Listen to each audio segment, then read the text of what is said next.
And I do want to touch upon the point that the chairman made about how the administration hasn't been quick enough. You know, one of the things that we've heard, not just from critics of the war who don't want to support it, but even from people who do support it, is that there can't be a blank check.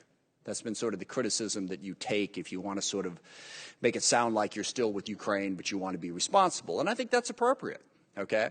But no blank check means no blank check. It means we don't just send everything that people ask for in the blink of an eye without even thinking about it, okay? We think about it, and we get the Ukrainians what they really need.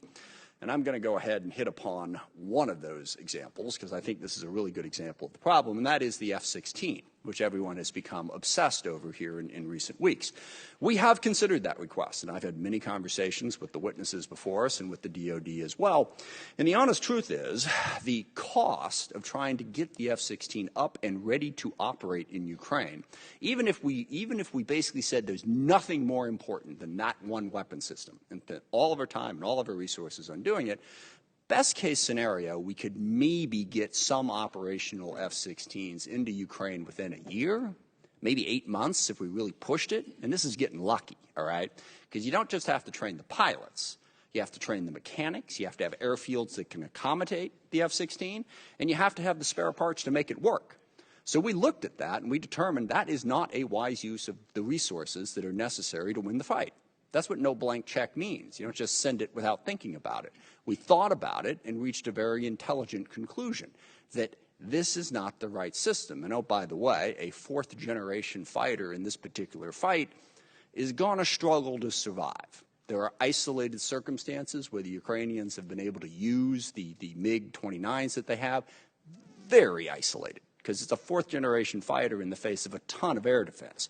What we are getting the Ukrainians is those air defense systems that they desperately need to survive right now, and the artillery and the HIMARS and the weapon systems that they do need. So the administration is doing exactly what it needs to do, getting equipment as quickly and as responsibly as possible to make this work. And I also want to make everybody aware of the fact the Russians are fighting a massive information campaign. Yes, they're fighting on the battlefield, and I'll look forward to hearing more details about that today.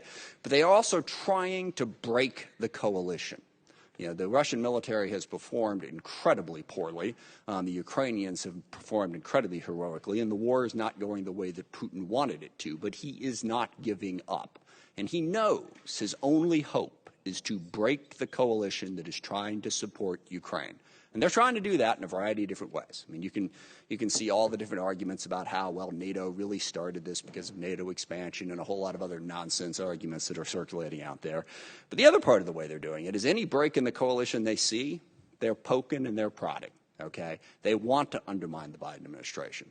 So while we have constructive criticism of what's going on, let's make sure that that criticism is constructive and we maintain our unity.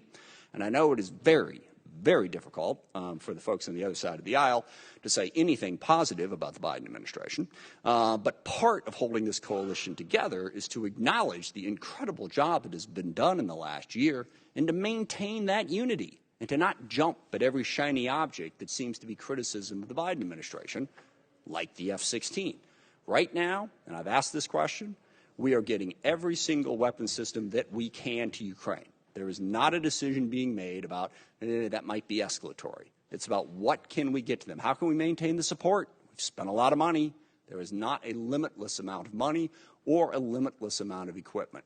So I think those decisions are being made wisely. I look forward to this hearing. I think it's perfectly appropriate that we have aggressive oversight, as we've had since the beginning. And that's part of the reason why we've been as successful to date as we have been. With that, I yield back. I look forward to hearing from our witnesses.